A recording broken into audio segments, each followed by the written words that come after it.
Asyhadu an la ilaha illallah wahdahu la syarika lah wa asyhadu anna Muhammadan abduhu wa rasuluh alladzi la nabiyya ba'dah. Allahumma shalli ala sayyidina Muhammad wa ala alihi wa ashabihi rasulillah ajma'in amma ba'du. Bapak-bapak, ibu-ibu, teman-teman sobat Sakinah yang dirahmati Allah, alhamdulillah syukur kepada Allah yang telah memberikan kita banyak begitu banyak karunia-Nya sehingga pada malam hari ini kita dapat berkumpul di agenda mingguan ya, sorry, agenda bulanan dari Sakina Finance yaitu Zoom ad sharing ya. Insya Allah setiap Jumatnya pada sekali sebulan sekali selama sebulan akan membahas tema-tema yang menarik dan tentunya seputar keuangan dan kemudian salat serta salam kepada Rasulullah SAW. Allahumma sholli wa sallim wa barik alaih yang sama-sama kita harapkan syafaat Rasulullah di yaumil qiyamah nanti. Amin amin ya rabbal alamin. Alhamdulillah, Bapak Ibu semuanya sudah berhadir di tengah-tengah kita juga. Ini ada Kang Purwa Kesuma. Kang atau apa nih ya? Atau Abang atau Mas? Abang, abang boleh, Mas. Gimana? Abang, Oh, abang. Abang boleh. Eh, Biar Kalau enak kalau ya orang ada Bang Purwa kalau Kesuma. orang Medan abang, tapi saya orang Jawa sih. Oh gitu. Saya orang Medan. Mas berarti lah ya, Mas Eh, Purwa ya. Bang aja lah kalau orang Medan, Bang Murdi Pak. Iya, saya orang Medan Bang. Berarti Mas Purwanya orang Jawa ya. Ya, Puja Kesuma, Tra Jawa kelahiran Sumatera. Oh gitu. Ujung Kesuma. Siap Mas. Mas Purwa panggilannya berarti ya, Bang Purwa. Ya. Mm-mm. Alhamdulillah. Dan nanti mungkin langsung juga perkenalan dengan Bang Purwa. Insya Allah untuk sesi malam hari ini, insya Allah kita akan membahas tentang seni mengubah angka menjadi arah bisnis, ya, dari laporan keuangan ke strategi pertumbuhan. Yang insya Allah akan disampaikan oleh Bang Purwa Kesuma SAK yang sudah memiliki sertifikasi CA AWPS CSFT selaku Direktur Kesuma Consulting, alumni Sakina Finance juga. Kalau boleh tahu Bang, ini sambil sebelum mulai nih ya, domisili berarti di Medan Bang atau di Jawa? Di Binjai, Binjai Bang. Oh di Salam dari Binjai. Binjai. Iya, Masya Allah. Ininya juga consultingnya juga di Binjai berarti ya? Di Binjai. Siap, siap, Kliennya aja siap. yang di Medan. Layannya di Medan. Mm-mm. Saya di Tembung Bang. Oh, iya, iya, iya. Iya, Masih Alhamdulillah. masih Ya? terjangkau lah Binjai ke Tembung. Iya, iya. Alhamdulillah. Untuk itu teman-teman, mari kita sambut Bang Muhammad Purwakesuma yang insya Allah akan menyampaikan materi pada malam hari ini kepada Bang Purwakesuma, dipersilahkan. Baik.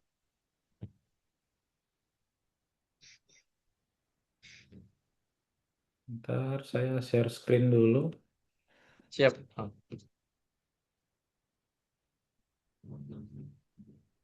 Baik, bismillahirrahmanirrahim. Assalamualaikum warahmatullahi wabarakatuh.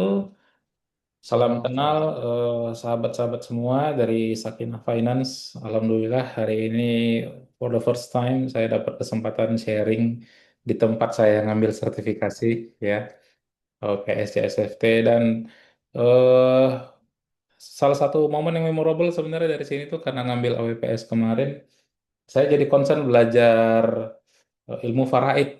Kemarin terima kasih kepada Madam karena sudah membuka insight saya dan akhirnya saya concern banget belajar masalah faraid itu ya. Karena isu kita di masyarakat tuh banyak banget masalah itu. Oke, mungkin sedikit saya hari ini sharing ya.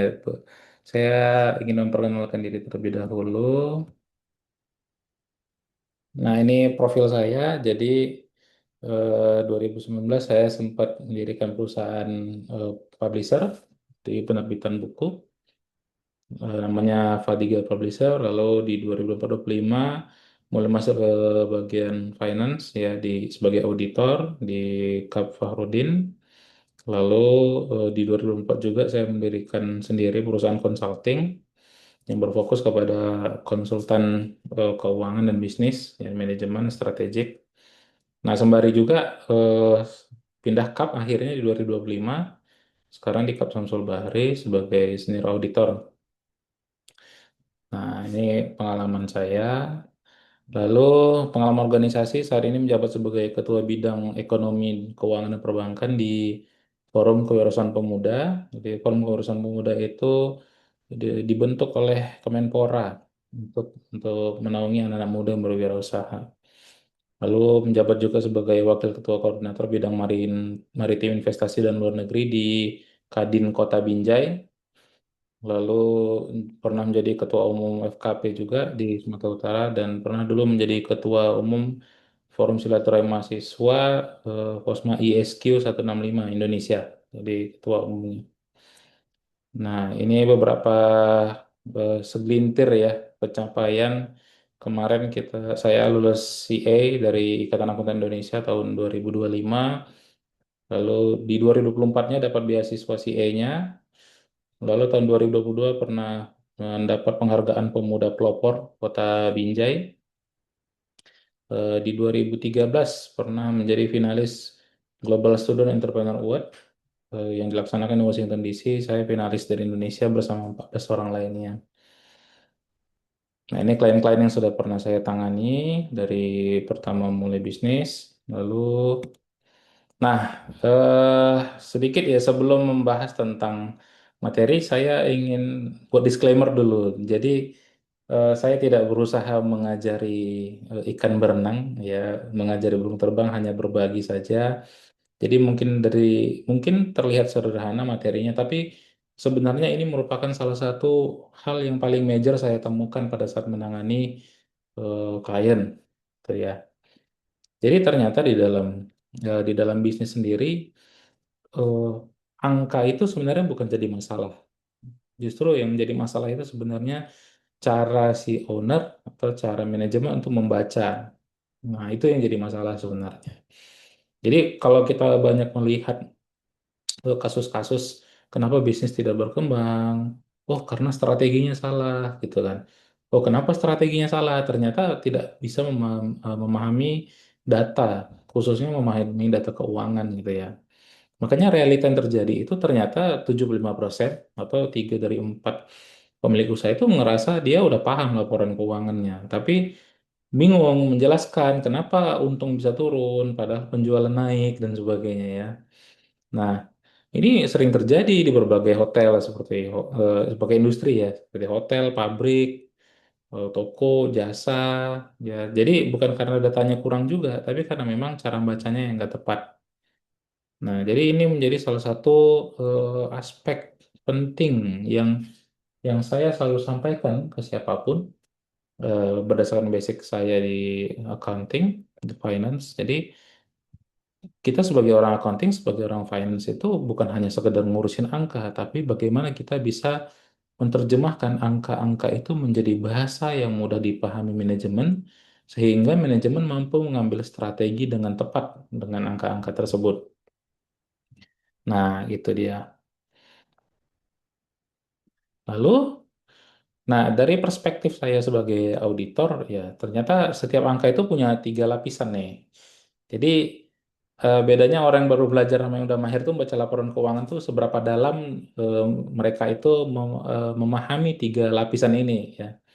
Kalau yang pertama membaca itu kan historical. Jadi apa sih yang terjadi gitu? Apa sih yang sudah terjadi gitu ya. Jadi biasanya orang-orang melihat oh ternyata berdasarkan data yang ada, oh yang sudah dicatat itu begini begini begini gitu.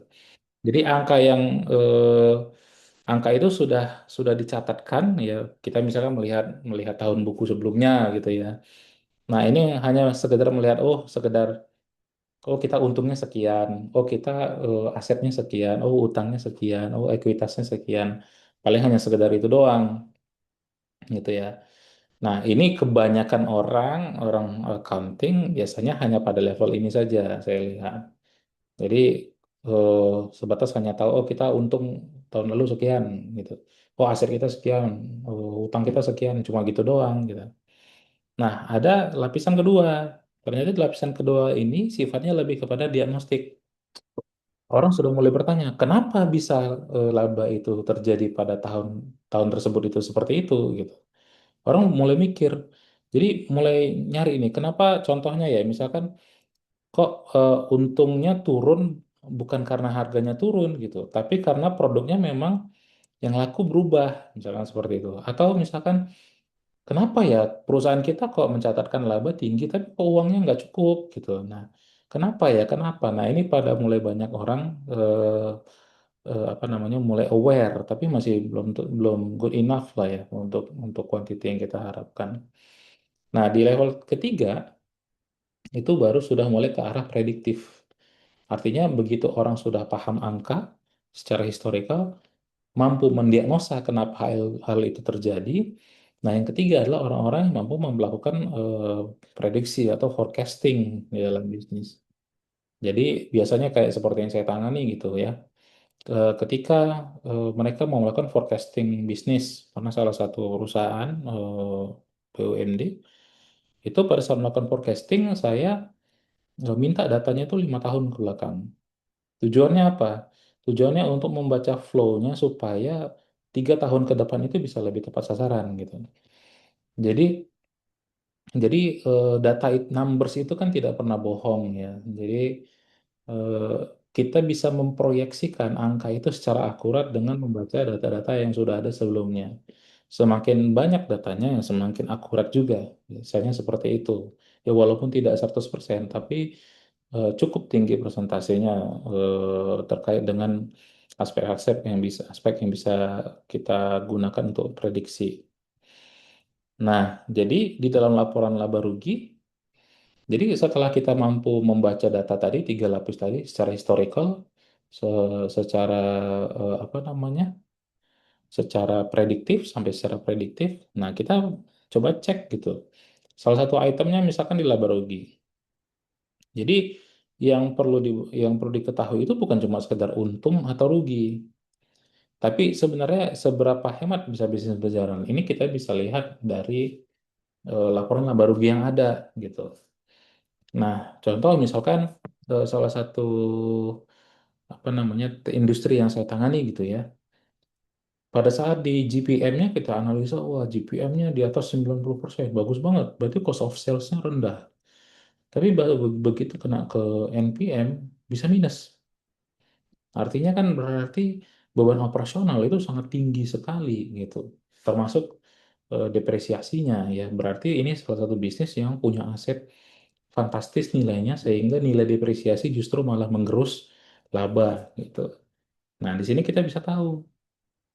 Jadi penjualan contoh ya, misalnya penjualan turun tapi presentasi untungnya naik. Nah, ini belum tentu buruk karena bisa jadi eh, apa namanya karena berhenti melayani pelanggan yang sebenarnya nggak menguntungkan gitu. Jadi bisa bisa saja ada satu pelanggan yang memang dia itu rajin order ke kita gitu ya, tapi ternyata dari produk itu kita nggak pernah analisa gross profit marginnya berapa, GPM-nya berapa. Bisa jadi GPM-nya cuma 5% atau cuma 3%, tapi kita layani, tapi quantity di order itu besar gitu ya. Penjualannya besar memang, tapi karena GPM-nya rendah, ya otomatis begitu dia hilang, NPM kita bakalan naik. Karena GPM yang sangat besar itu, GPM yang sangat kecil itu bakalan hilang gitu. Lalu yang berikutnya apa lagi? Misalkan contoh ya, biaya tetapnya itu naik pelan-pelan tanpa disadari.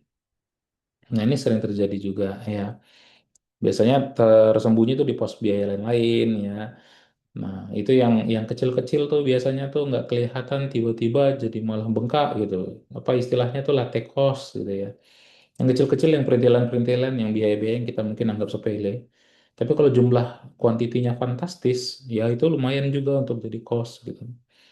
Nah, lalu apalagi misalkan untung kotornya ini stabil, nah, GPM-nya stabil, tapi untung bersihnya turun jauh, ini yang tadi saya bilang. Jadi masalahnya itu bukan di bisnis utamanya ya, tapi biaya-biaya di luar tuh biaya operasional ya, kayak gaji, kayak sewa, itu kan bukan termasuk cost of sales ya, bukan COGS. Nah, lalu kita masuk ke neraca. Nah, neraca itu bukan sekedar snapshot, tapi kekuatan untuk bertumbuh. Jadi banyak orang anggap neraca itu cuma daftar harta utang sama ekuitas saja gitu. Padahal dia menjawab pertanyaan yang lebih penting. Kalau saya analogikan nih ya, sering saya analogikan ke orang-orang yang pengen belajar akuntansi, pengen tahu akuntansi, tapi nggak punya basic itu. Saya sering analogikan laporan laba rugi dengan neraca itu seperti manusia. Jadi kalau laba rugi itu ibarat kata di manusianya itu defisit kalori gitu ya.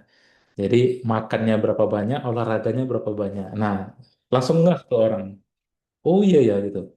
Nah, makan itu apa? Makannya itu omsetnya. Olahraganya itu apa? Olahraganya itu biaya. Bedanya kalau manusia, kalau kegemukan, defisit kalori bagus gitu ya. Nah, kalau bisnis defisit kalori jangan gitu. Berarti bisnis kita minus gitu. Nah, sedangkan neraca itu apa? Neraca itu adalah kondisi MCU kita, medical check up kita. Cek darah kita, cek kolesterol, cek apa namanya gula, ya, cek glukosa, cek asam urat, cek apa lagi, ronsen dan lain-lain. Nah, itu MCU. Jadi setelah memberikan analogi itu, oh mereka langsung paham, oh iya benar-benar. Nah, kalau di neraca ya seperti biasa ya, isinya harta aset ya, sumber modal, baik itu dari liabilitas ataupun ekuitas, modal kerja, nah itu. Nah, lalu di arus kas. Arus kas ini bukan cuma sekedar eh, untung rugi kita bisa ini ya, bisa kita lihat, tapi untung itu kan sifatnya opini, bukan real. Nah, yang real itu apa? Yang real itu ya kas gitu. Untung bisa hilang karena apa? Karena nilai depresiasi misalkan yang biayanya tidak keluar secara real uangnya. Tapi kalau kas itu fakta. Jadi ini yang perlu kita lihat. Jangan-jangan ada orang bisnisnya itu memang secara bisnis dia untung, gitu ya, labanya bagus, tapi kasnya minus. Contohnya, kenapa? Karena penjualannya besar, piutangnya juga besar.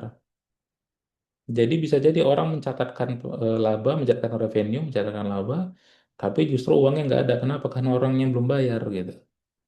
Barangnya udah kita serahkan, tapi orangnya belum bayar. Kita bisa akui dia sebagai pendapatan, tapi uangnya nggak nampak sama kita. Nah, ini yang paling sering terjadi juga ya di industri yang saya tangani. Dan kebanyakan juga ini yang sering terjadi membuat apa namanya bisnis-bisnis itu juga nggak bisa bertahan karena nggak ada kas. Ya, kalau kata istilah apa ya meme-meme orang saat ini gitu ya, Hiroshima hancur karena bom, bisnis hancur karena bon. Nah, itu dia. Jadi itu sering sering saya perhatikan ada statement seperti itu ya. Nah, jadi tanda bahaya yang sering diabaikan kalau terkait dengan arus kas itu apa? Ya, untungnya positif, tapi kasnya itu dari kegiatan operasional malah minus gitu. Nah, ini yang paling sering menjadi masalah juga. Ya, untungnya laba dicatat, ya begitu transaksi terjadi, meski uangnya belum terima. Dipengaruhi banyak perkiraan seperti penyusunan aset. Nah, lalu dari kasnya mencatat uang benar-benar masuk atau keluar. Nah, nggak bisa dipercantik dengan ukuran akuntansi karena apa? Karena memang real uang masuk selesai gitu ya. Nah, kalau untung untuk laba itu untuk menjawab bisnis kita untung atau enggak. Tapi kalau kas itu untuk menjawab bisnis kita bisa bertahan atau tidak. Nah, contoh studi kasus nih yang saya tangani juga misalkan di hotel ya. Rantai angka di hotel itu dari data harian sampai keputusan besar. Jadi, contohnya misalkan gimana? Data harian, misalkan dari tingkat hunian kamar, kita harus cek tuh berapa okupansinya ya, tingkat huniannya. Misalkan kita punya 200 kamar, berapa satu hari itu berapa kamar yang dijual ya. Harga rata-rata kamarnya, average-nya, lalu pendapatan per kamar. Nah, itu dicatat setiap hari tuh oleh front office. Baru dicek pendapatannya, pendapatan per kamar yang rendah itu belum tentu karena harganya kurang tinggi. Bisa jadi karena tipe kamarnya yang laku atau cara jualannya. Baru dicek lagi biaya operasionalnya, biaya per kamar yang tersedia tuh menunjukkan seberapa hemat hotel tuh dijalankan dibanding hotel sekelasnya. Keputusan bisnis, nah baru ubah strategi harga, bisa jadi platform jualan online yang tepat, ya putuskan renovasi, pokoknya berdasarkan data semua. Jadi bukan tebak-tebakan. Nah, lalu apalagi itemnya yang perlu kita perhatikan, yaitu adalah rasio-rasio keuangan. Ini juga penting. Nah, banyak orang luput di bagian ini, padahal ini adalah salah satu kunci bagaimana kita memutuskan strategi kita di dalam bisnis. Ya, bagi pemula tuh rasio membuat angka tuh jadi lebih sederhana. Ya, tapi bagi yang udah ahli, ya rasio itu jadi pintu masuk untuk menyelidiki yang lebih dalam. Saya sering analisa tuh pakai rasio-rasio ini. Jadi kita bisa tracing sebenarnya masalah apa yang terjadi di sini di satu entitas. Contoh misalkan kalau terkait dengan likuiditas ya, secara umum menggambarkan bagaimana kita bisa membayar utang jangka pendek ya. Itu contohnya kayak current ratio, quick ratio, lalu rasio profitabilitas itu secara umum seberapa besar kita melihat penjualan itu berubah jadi untung ya. Jadi seperti kayak margin kotor, margin bersih, ROE ya. Lalu ada rasio efisiensi yang menggambarkan seberapa cepat harta perusahaan itu muter lagi jadi uang. Itu kayak turnover, inventory turnover, contohnya ya perputaran persediaan dan piutang ya. Lalu ada rasio leverage ya, seberapa besar bisnis bergantung pada utang. Itu contoh kayak debt to equity ratio, rasio bunga dan lain-lain. Nah, ini menjadi penting nih. Kenapa? Karena satu rasio yang terlihat bagus bisa menutupi masalah di rasio yang lain. Jadi, kita harus bisa lihat semua rasio itu secara bersamaan. Jadi, bukan cuma satu angkanya doang gitu. Contoh misalkan, contoh rasionya ya, coba bagian pertama. Katakanlah current rasio, kita ambil contoh current rasio. Jadi itu misalkan rumusnya itu kan harta lancar dibagi utang lancar. Contohnya kalau kita punya harta lancar, aset lancar kita tuh 2 miliar, sedangkan utang lancar kita 1 miliar. Artinya apa? Artinya sebenarnya untuk setiap 1 rupiah hutang jangka pendek, kita punya 2 rupiah harta yang bisa dicairkan dengan cepat. Artinya kalau misalkan mendadak itu 1 miliar harus segera dibayarkan, ya kita masih punya safety 1 miliar lagi. Nah, artinya bisnisnya aman kalau untuk melakukan pembayaran hutang. Nah, strategi yang bisa diambil apa? Kalau misalkan di bawah satu, nah kita harus pikirkan nih, ya kalau misalkan di bawah satu rasionya gitu ya. Jadi percepat nih penagihan piutang, misalnya karena kan kita mungkin masih banyak piutang di luar gitu ya. Tunda pembelian-pembelian yang tidak mendesak atau nego ulang jangka waktu bayar ke pemasok dan sebagainya. Nah, ini jadi penting. Jadi kalau misalkan orang nggak ngerti tentang likuiditas, sekarang rasio, ya orang nggak tahu gitu kan. Berikutnya apa? Misalkan margin kotor. Ya. Untung kotor bagi penjualan kali 100%. Nah, ini artinya apa? Dari setiap 100 penjualan, contoh ya, 380 juta laba kotornya dibagi dengan apa namanya omset 1 miliar, maka GPM-nya kita bisa dapat 38%. Artinya dari setiap 100 penjualan, ya 100 rupiah penjualan, 38 rupiah yang tersisa setelah dikurangi biaya produksi atau biaya pokok atau HPP. Nah, seperti itu. Contoh misalkan apalagi margin bersih. Nah, untung bersih bagi penjualan 40% ini NPM, net profit margin. Contoh net profit margin kita 120 juta, omset kita 1 miliar, berarti net profit marginnya 12%. Artinya setiap 100 rupiah penjualan, 12 rupiah lah yang bisa kita jadikan, bisa benar-benar jadi untung bersih. Ya. Nah, ini yang perlu kita perhatikan.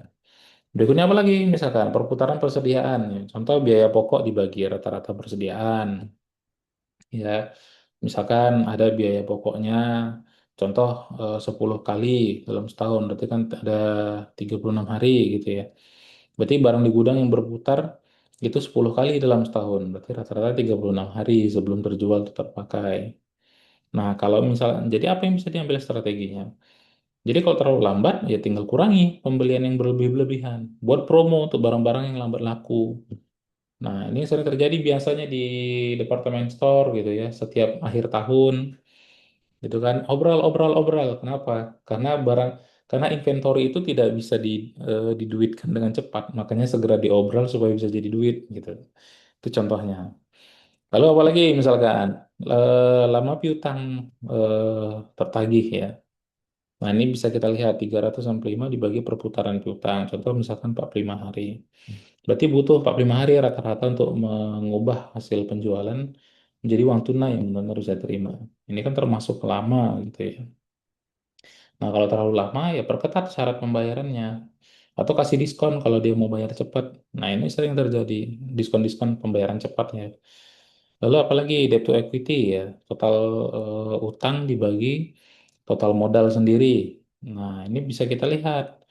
Jadi kalau misalkan utang kita ada 1,5 miliar dibagi 1 miliar berarti ada 1,5 kali. Artinya untuk setiap 1 rupiah modal ada 1,5 rupiah dari utang. Jadi makin tinggi yang ini angka ini, makin besar tingkat ketergantungan bisnis itu terhadap utang.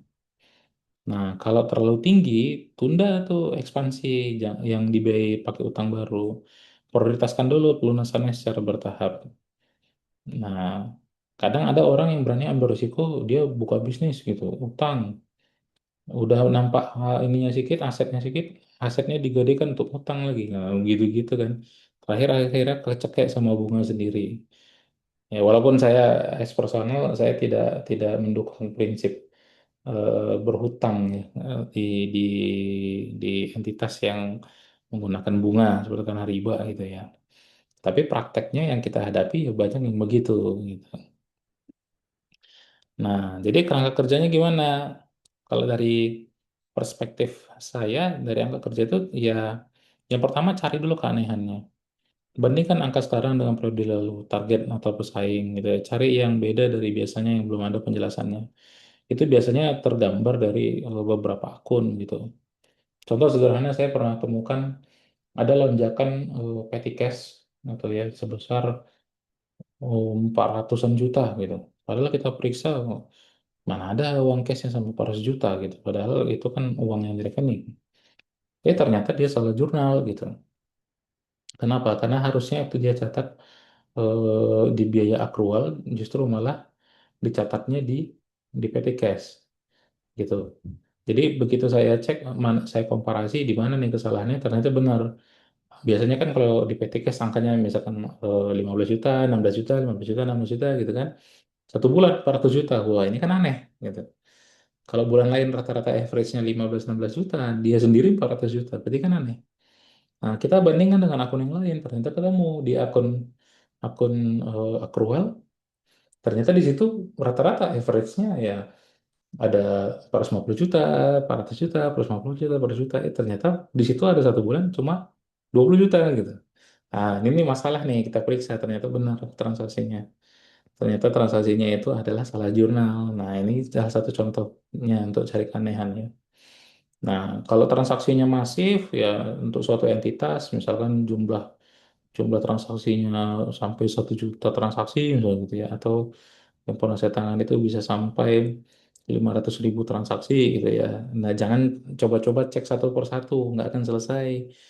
Teman-teman, Bapak Ibu bisa mulai dalamnya pakai Excel, dan pakai pivot table dan sebagainya. Itu kan lebih memudahkan kita.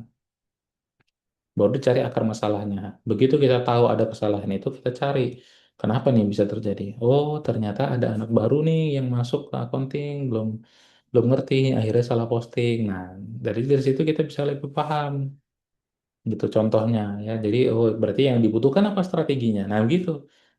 Strateginya apa jadinya harus dilakukan? Oh, ternyata harus dilakukan training dulu nih untuk anak-anak accounting yang baru. Jadi kita tidak melakukan memutuskan sebuah strategi itu bukan hanya sekedar feeling-feeling doang gitu kan. Tapi dengan angka-angka yang ada kita bisa trace masalah yang terjadi dan kita bisa trace akar masalahnya dan kita akhirnya bisa putuskan apa yang menjadi solusi. Nah, itulah yang menjadi solusi ya bagian ketiga. Jadi setelah kita tahu akar masalahnya kita cari solusinya gitu. Dapatlah persoalannya, dapatlah akar masalahnya, barulah kita rumuskan solusinya, eksekusi. Setelah itu, setelah dilakukan, apa yang terjadi? Apa yang harus dilakukan? Ya tinggal kita pantau lagi, ya mana yang berpotensi terjadi kesalahan-kesalahan lagi. Nah itu yang perlu kita kontrol. Lalu, nah ada dua level nih yang biasanya sering terjadi, dua jebakan yang berbeda. Ini sering saya temui juga. Jadi yang bagi baru-baru yang belajar itu ya kalau cuma ngelihat satu angka besar seperti untung rugi gitu ya, tanpa cek apa detailnya ini sering. Lalu nganggap untung besar itu otomatis berarti bisnis sehat. Nah ini biasanya orang baru mulai bisnis gitu. atau di sebuah pengelola bisnis juga gitu ya. Lalu merasa takut atau malas dengan angka, jadi menyerahkan semuanya ke bagian akuntansi. Ini nggak boleh juga sebagai business owner. Business owner walaupun nggak pandai akuntansi, setidaknya paham terkait dengan membaca laporan keuangan. Nah, lalu bagi yang sudah ahli bagaimana? Bagi yang sudah ahli biasanya terlalu yakin dengan rumus atau teknik sampai lupa ngecek asumsi di baliknya itu apa. Jadi taunya tuh hanya sekedar angka, angka, angka, angka, angka. Tapi bodo amat sama hal ini kenapa terjadi gitu ya. Saya sering ketemu orang-orang accounting tuh kayak gini. Lo jago ngebaca angka, tapi sulit menjelaskannya dengan bahasa yang dipahami tim non-finance. Ini accounting people ngalamin hal seperti ini. Saya sering ketemu orang-orang accounting yang jago-jago banget. Benar. Tapi begitu mengkomunikasikannya ke orang, orang rooming gitu, bingung. Ini dia ngomongin apa sih gitu ya. Dia ngomongin apa sih? Maksudnya apa sih? Orang-orang departemen lain tuh jadi nggak paham sama apa yang dia bilang gitu. Bahkan eh, saking jeleknya komunikasi, bahkan leader-leader sendiri pun bahkan sulit juga memahami yang mereka sampaikan. Nah, ini sering terjadi. Lalu apa lagi? Lalu yang berikutnya adalah terlalu fokus pada data masa lalu yang akurat. Sampai lupa angka juga bisa dipakai untuk lihat masa depan. Nah, ini juga penting. Jadi ada orang yang saya perhatikan kebanyakan ya melakukan forecasting itu melihat dari berapa yang sudah pasti fix muncul. Misalkan kayak reservasi gitu ya, udah fix berapa yang reservasi. Nah, itu dilakukan forecast. Kalau saya metodenya enggak. Saya lihat data data tracking eh, apa namanya? traffic traffic dari si ordernya sendiri itu gimana. Misalkan oh setiap weekend dia naiknya berapa persen dari average gitu kan. Setiap hari Senin gimana, terus setiap akhir bulan gimana, awal bulan gimana, tengah bulan gimana, lalu setiap tanggal merah libur nasional gimana. Nah, itu sering saya kontrol. Begitu datanya cukup banyak, masif, nah saya lalu rumuskan untuk forecast. Nah, itu biasanya lebih akurat dibandingkan melihat konfirmasi data-data yang divalidasi oleh market secara langsung. Nah, ini yang paling penting juga. Nah, yang terakhir komunikasi. Nah, ini tadi yang saya singgung. Jadi kemampuan terakhir itu adalah mengubah angka itu jadi cerita gitu. Bukan hanya sekedar menyampaikan angka-angka doang gitu ya. Tapi lupa bahwasanya esensinya sebenarnya angka itu adalah sebuah gambaran yang bisa diserap oleh siapapun, bahkan orang non accounting atau orang non finance gitu. Jadi bagaimana strateginya untuk menyampaikan angka-angka menjadi cerita gitu ya. Yang pertama mulai dari artinya apa, bukan berapa. Nah, ini yang sering menjadi hal yang saya garis bawahi ya. Orang sering, orang accounting biasanya sering, orang finance tuh suka berapa, berapa, berapa. Padahal sebenarnya artinya apa. Nah, saya ketika saya memberikan advice kepada departemen non accounting atau non finance, saya jelaskan dulu nih maksudnya apa gitu. Baru cerita berapanya. Jadi orang di luar finance tuh tahu dampaknya kalau angka ini terjadi, gitu ya. Maka ini yang terjadi gitu. Oh Pak, saya nanti bakalan nanti perusahaan bakalan untung kecil. Iya, karena apa? Karena kos kamu besar gitu kan. Oh iya ya, paham paham. Nah, baru seperti itu. Nah, baru berikutnya apa? Satu angka satu pesan. Jadi pilih angka utama per keputusan. Jadi jangan terlalu banyak langsung disabrekin gitu ya. Nah, satu-satu aja, satu-satu pelan-pelan. Nah, mereka pasti bakalan paham. Lalu bandingkan, jangan cuma sebutkan. Nah, jadi kayak misalkan angka baru bermakna bila dibandingkan dengan target tren atau standar industri, ini juga penting. Lalu tutup dengan rekomendasi. Nah, setiap laporan itu sebaiknya diakhiri dengan "Nah, karena itu, nah saran saya atau kami menyarankan bukan cuma ini data kita. Udah orang nggak bisa serap tuh informasi apa yang bisa mereka cerna dari angka-angka yang kita lampirkan itu. Nah, ini menjadi penting ya. Lalu pada akhirnya angka itu bukan tujuan akhir. Angka itu cuma ada kompas ya indikator petunjuk. Ya, tugas kita itu bukan hanya menyusun laporan dengan rapi, ya. Jadi saya tidak akan bahas bagaimana menyusun laporan dengan rapi gitu. Itu udah nilai harga mati dalam bisnis gitu ya. Tapi bagaimana kita membacanya dengan jujur, mempertanyakannya dengan kritis, dan mengubahnya itu jadi arah yang buat bisnis kita tuh dan orang-orang dalamnya itu untuk tetap tumbuh. Nah, ini gimana kondisi Anda ya. Jadi angka mana di bisnis yang paling sering dibaca tapi paling jarang dipertanyakan. Lalu kapan terakhir kali laporan keuangan mengubah sebuah keputusan yang besar, bukan cuma konfirmasi. Lalu siapa tim Anda yang perlu lebih fasih berbahasa angka agar keputusan bisa lebih cepat dan tepat. Oke, mungkin itu saja dari saya. Terima kasih.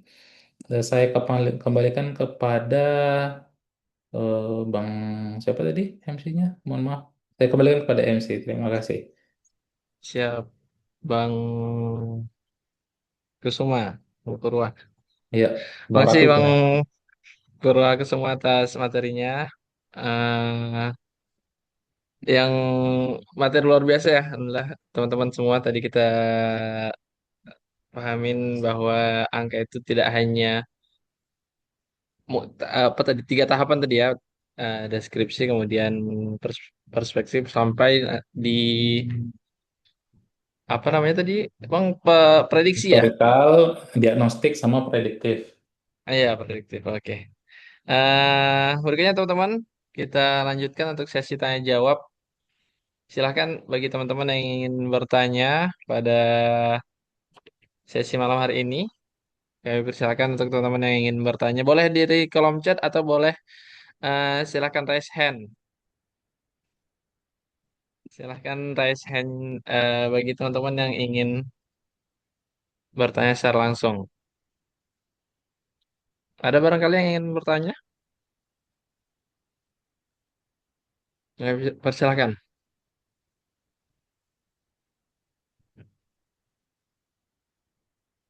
Dari Kak Rodatul Azhar, dari Kak Riza, dari Kak Puji, dari Kak Nidia. Silahkan bagi teman-teman yang ingin bertanya atau sudah dipahamin secara utuh materinya, teman-teman. Jadi ada beberapa case tadi juga ya dari beberapa contoh bisnis. Kalau boleh juga dari kolom chat, boleh dari kolom komentar bagi teman-teman yang ingin bertanya, boleh diketik. Eh, Alhamdulillah. Kemudian atau bagi teman-teman yang ingin bertanya secara langsung, boleh raise hand ya.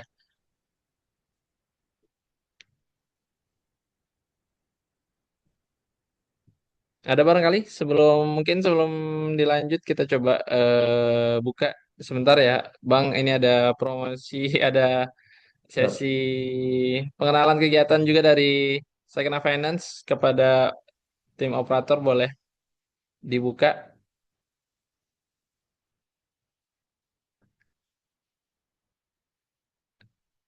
Ada materinya dari Kak Riza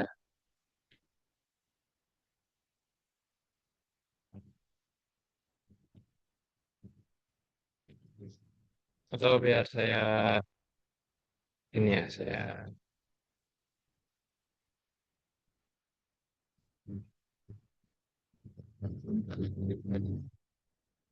Ah ya nih sudah ditampilkan. Nah teman-teman ini sedikit intermezzo ini ya. Ada tadi disampaikan juga oleh Kak Bang Purwakusuma yang sudah mengikuti juga kegiatan di Sakina Finance ya, sertifikasi AWPS Associate World Planner Syariah dan Certified Sakina Finance Trainer ya. Ini kita ada juga di bulan ini kegiatan kelas AWPS dan CSFT. Boleh diperbesar Kak Riza? Bisa diperbesar nggak? Ada skill up batch 30, sorry, batch 69 ya. Upgrade literasi finansialmu jadi ahli perencanaan keuangan sendiri. Dan eh kegiatan ini dilaksanakan pada akhir bulan ya insya Allah secara online 29 dan 30 Agustus dari jam 8 sampai jam 12 siang, jam 8 pagi sampai jam 12 siang selama 2 hari. Ada di tanggal 15 dan 16 serta tanggal 29 dan 30 Agustus. Tentunya diisi oleh Madam Murniati Mukhlisin, kemudian Pak Lukian Tamani, Dan ada eh, beberapa trainer yang lain ya. Ini untuk harganya untuk mahasiswa 1,2 juta dan untuk umum 1,5 juta. Dan kemudian berikutnya ada program kedua ya, program kajian subuh. Boleh dilanjut Kak Riza?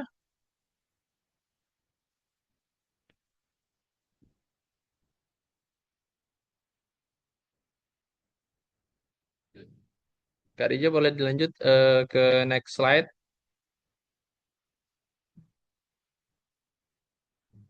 Kajian subuh kita insya Allah akan dilaksanakan pada setiap hari Kamis subuh dimulai dari tanggal 20 Agustus ya teman-teman semua. Jadi eh, ini belum kelihatan Kak Rija di Zoom-nya bergerak.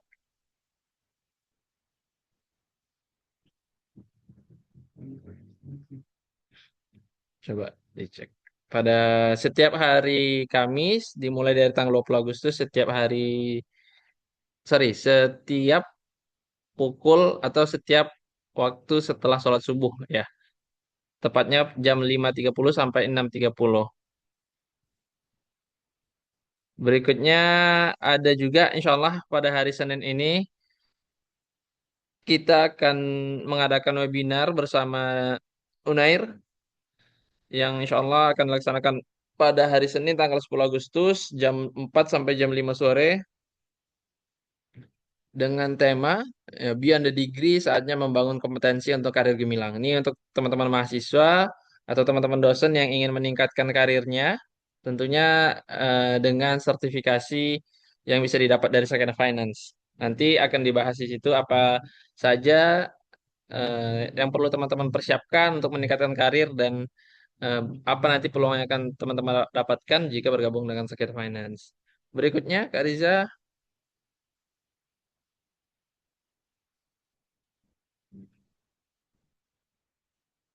Nah, ini ada untuk umum juga ya. Tadi ya dari Unair umum, ini juga ada dari beranikarya.id, ini umum juga eh, tentang pelatihan skill skill mengelola uang yang tidak pernah diajarkan di bangku kuliah. Ini juga bersama CEO dari Berani Karya dan Madam Murniati Mukhlisin serta salah satu trainer kita, Kak Ratna Komalasari, yang insya Allah akan dilaksanakan pada hari Minggu 9 Agustus. Kalau tadi Seninnya, ini hari Minggunya. Jam 9 sampai jam 12 siang melalui Zoom meeting. Kemudian next Kak Riza. Dan ini ada eksklusif program tahunan kita yang insya Allah diadakan setahun sekali. Umroh bersama Madam Ani ya. Tentunya juga dengan kelas perencanaan keuangan syariah. Jadi eh, nanti selain umroh, teman-teman juga akan belajar tentang perencanaan keuangan syariah saat eh, acara berlangsung, saat umroh berlangsung. Yang insya Allah akan dilaksanakan pada tanggal 17 sampai 25 November selama 9 hari dengan biaya 29,5 juta. Kemudian next Kak Riza, ini ada CFP, ini sudah sedang berjalan ya teman-teman. Nanti insya Allah bagi teman-teman yang lain yang ingin ikut berdaftar, program CFP ini boleh nanti berkabar juga dengan tim Sakina Finance. Oke, next. Sudah selesai ya. Baik, terima kasih Kak Riza. Baik, teman-teman dari peserta, apakah ada lagi yang ingin bertanya terkait tadi angka ya dalam berbisnis?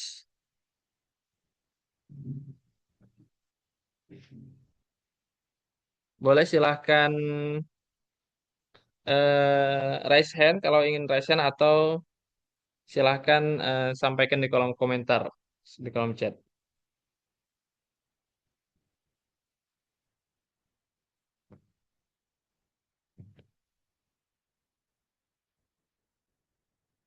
Oke, kalau nggak ada mungkin saya buka terlebih dahulu, Bang. Ini pertanyaan mungkin untuk memantik teman-teman semua ya.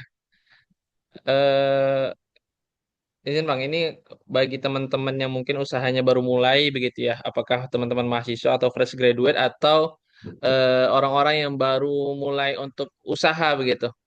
Karena banyak sekali orang-orang yang baru mulai atau yang tidak terlalu aware dengan usaha, dengan keuangan atau dengan angka-angka di uang itu menganggap angka itu atau nominal itu hanya untuk kebutuhan administrasi atau bahkan hanya untuk apa disiapkan untuk pajak saja, untuk bayar pajak saja gitu. Itu baiknya dimulainya bagi seorang pebisnis itu kapan harus disusun benar-benar rapi gitu ya, atau dari awal itu ya sederhana saja, kemudian ya tidak perlu terlalu ribet supaya timnya juga bisa jalan, atau dari awal sudah harus rapi sedemikian rupa sehingga bisa bertahan sampai seterusnya, mungkin begitu Bang.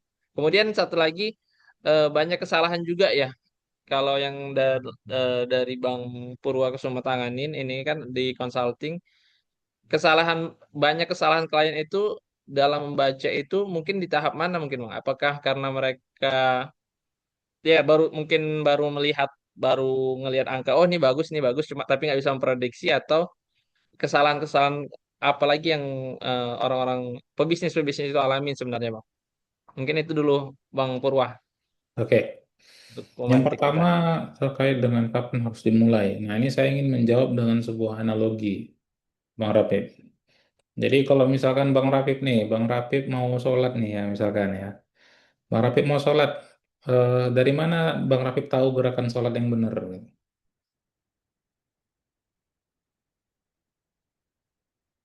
Mic-nya mati, Bang. Sorry Bang, mengikut dari Rasulullah Al-Quran dan Sunnah gitu Bang. Artinya kan ada dalil, benar ya? Benar ya, Nah, artinya seberapa penting kira-kira dalil terhadap ibadah, Bang Rapip? sangat penting dan sangat eh, mendasar kan, karena kita tidak boleh melakukan hal-hal lain. Semua ibadah itu apa tuh hadisnya? Kalau semua muamalah itu boleh kecuali yang diharamkan. Kalau ibadah kan semua haram kecuali yang diharuskan begitu ya. Ya, artinya kan tanpa dalil, ya gimana kita bisa ibadah kan gitu. Benar, benar. Nah, analogi dalam bisnis juga seperti itu, Bang.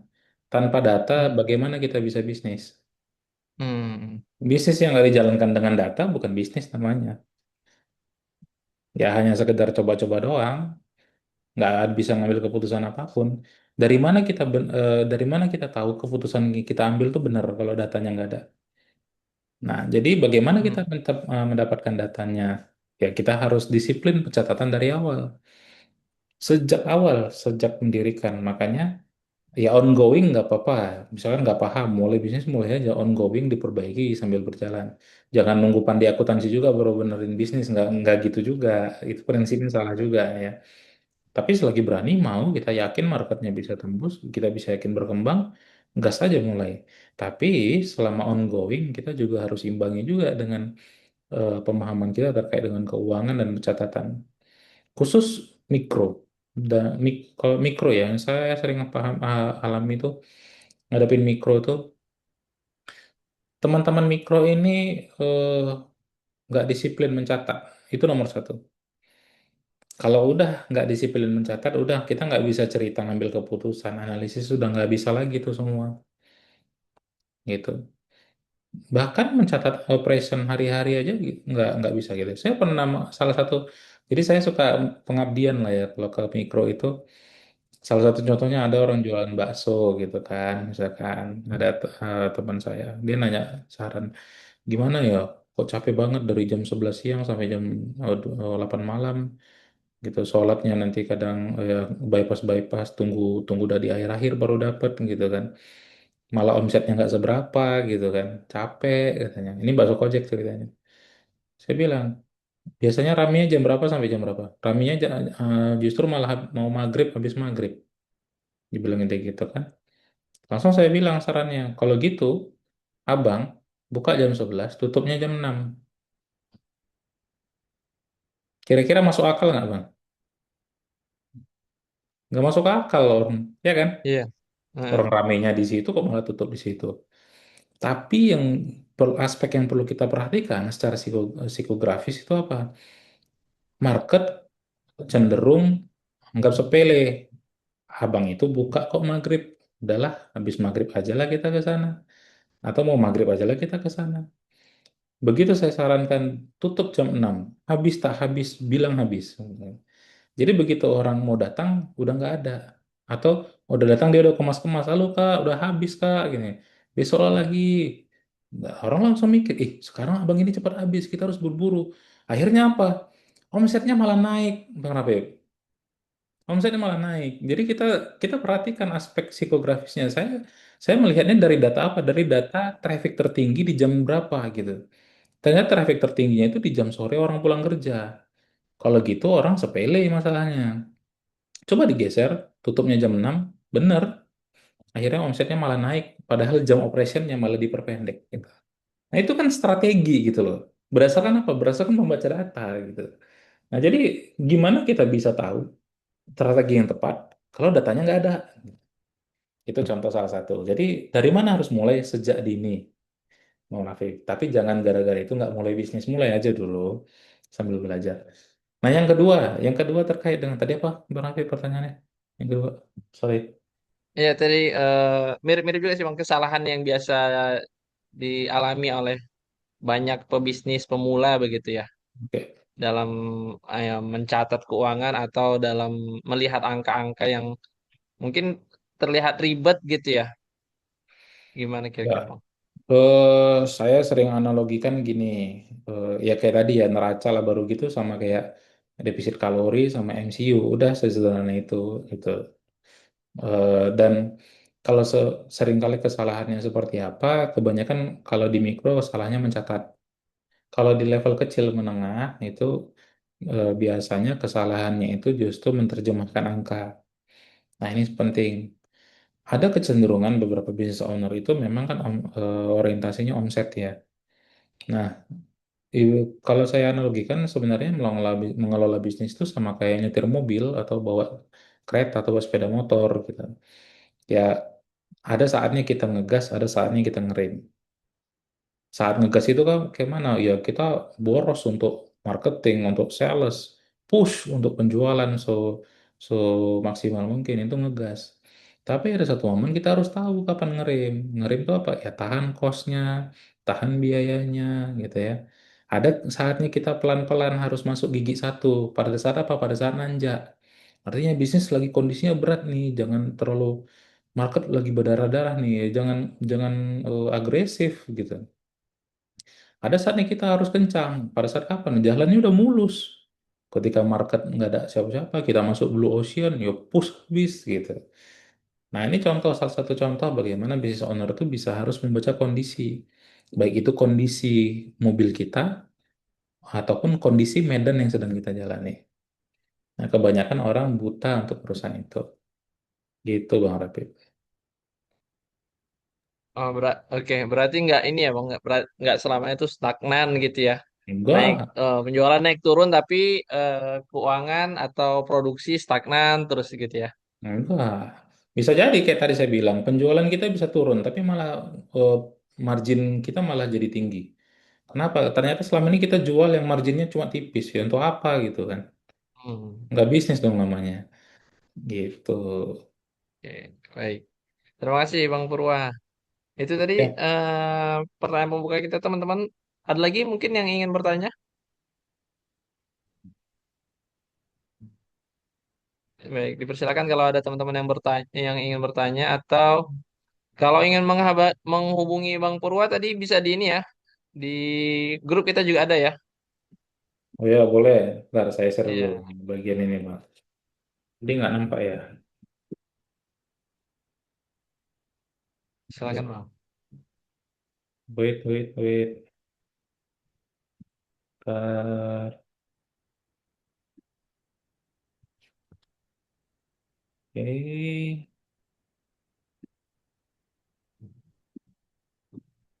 Ya. Oke, ini bagi teman-teman yang ingin mutualan ya, berkenalan langsung dengan Bang Purwakesuma. Ini auditor sekaligus konsultan keuangan dan bisnis. Nomor dengan nomor beliau 0823 6292 9229. Ini @mhdpurwa ini Instagram ya, Bang? Instagram, LinkedIn, Threads, Oh, sama semua ya. TikTok ya sama semua. Oke, siap. Boleh di capture teman-teman yang ingin komunikasi langsung nanti lebih lanjut dengan Bang Purwakesuma. Ini kan Abang kantornya di Binjai Bang, tapi nangani juga yang di luar ya, di luar Sumatera. Ya, nangani yang online-online. Ada juga teman-teman yang dari luar juga. Oke, jadi mobile ya teman-teman yang dari ini tadi ya info di awal Bang Purwa ini domisilinya di Binjai di Sumatera Utara. Bagi teman-teman yang mungkin ada di luar Sumatera Utara mau konsultasi juga boleh berkabar dengan Bang Purwa. Atau Ya, teman-teman yang mau belajar juga seperti Bang Purwa boleh nanti hubungi admin kita di Second Finance begitu ya. boleh dengan senang hati. Baik, oke. Terima kasih banyak Bang Purwa Sama-sama. atas sharing-sharingnya. Ada lagi nggak kira-kira yang teman-teman yang mau bertanya lagi? Kalau nggak ada, saya tunggu nih. Satu, dua. Boleh sih diangkat tangannya kalau mau bertanya. Baik. Cukup mungkin ya tadi pertanyaan kita terkait bagaimana sih pebisnis itu melihat angka ya dalam bisnisnya. Tidak hanya angka keuangan, mungkin juga angka tadi pengunjung yang datang, kemudian pembelian dan sebagainya itu angka-angka yang sebenarnya sangat berpengaruh ya, karena kita juga berbisnis melakukan usaha harus berdasarkan data, bukan cuman perasaan-perasaan. Oh, ini kayaknya lagi ramai nih, ini sepertinya lagi sepi. Nggak cuman begitu teman-teman, tapi juga melihat angka-angka yang ada, eh, data-data yang ada pada bisnis kita, atau bahkan juga bersinggungan juga mungkin ya Bang, angka-angka nasional Bang, tren nasional begitu. Bersinggungan, tapi itu untuk level menengah dan besar. Kalau Oke, jadi kondisi-kondisi makro, kalau di mikro kecil nggak terlalu ya. Tapi tergantung industrinya sih.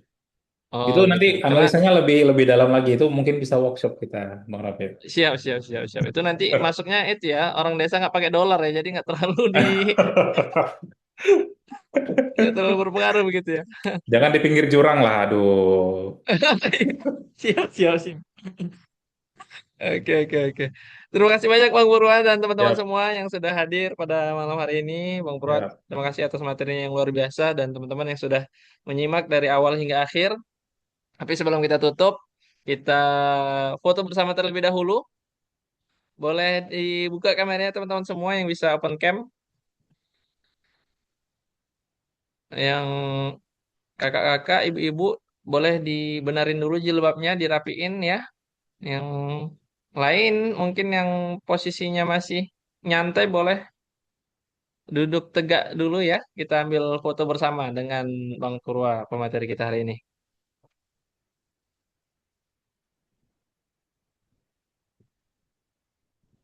Baik, dari tim operator sudah aman untuk ambil fotonya.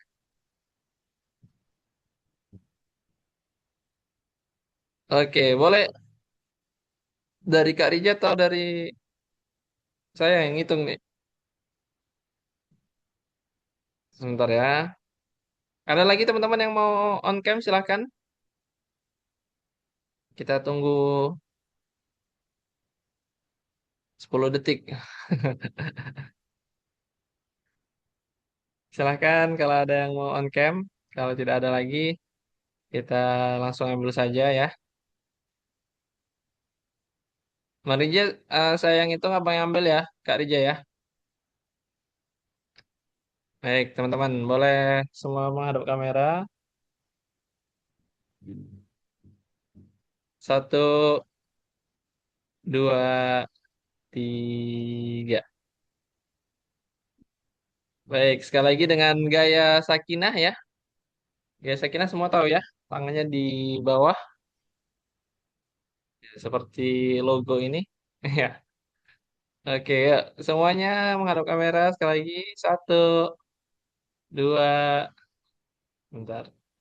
Tiga. Oke, teman-teman. Alhamdulillah, terima kasih teman-teman semua sudah berhadir pada malam hari ini. Tepat ini pukul 9 berakhir diskusi kita pada malam hari ini. Silakan nanti teman-teman yang mau info lebih lanjut dengan Bang Purwo boleh tadi komunikasi atau info-info dengan Sakinah Finance tadi kita sudah sebar ya, ada kelas AWPS, kemudian ada webinar-webinar gratis bagi ibu-ibu, bapak-bapak, kakak, abang, teman-teman semua yang mau bergabung atau teman-temannya yang lain silahkan diajakin karena ini sayang banget banyak ilmu gratis yang sebenarnya kita tinggal ikutin ya dan kita bisa belajar banyak-banyak bersama insya Allah. Demikian pada eh, webinar pada malam hari ini. Terima kasih sekali lagi kepada Bang Purwa dan teman-teman semua. Mohon maaf apabila ada kesalahan di sana sini. Saya akhiri. Kita tutup dengan alhamdulillah, alhamdulillah rabbil alamin dan kafaratul majelis. Subhanakallahumma wa bihamdika asyhadu an la ilaha illa anta astaghfiruka wa atubu ilaik. Demikian teman-teman. Assalamualaikum warahmatullahi wabarakatuh. Waalaikumsalam warahmatullahi wabarakatuh. Kapan-kapan ngopi, Bang Rapip. Siap, Bang. Ini posisi di Bogor ini Oh, di di kantor. Bogor. Iya. Nanti insya Ya. Allah. Kalau gitu beda cerita itu. Iya. Rumah kan dekat ya sama bandara. Nanti kalau keluar-keluar kota, singgah-singgah lah dulu, Bang. Siap, siap. Oke. Yuk, Ya, makasih sampai banyak jumpa. Bang Purwa. Ya, Bang. Assalamualaikum. Salam. Nah, makasih teman-teman semua.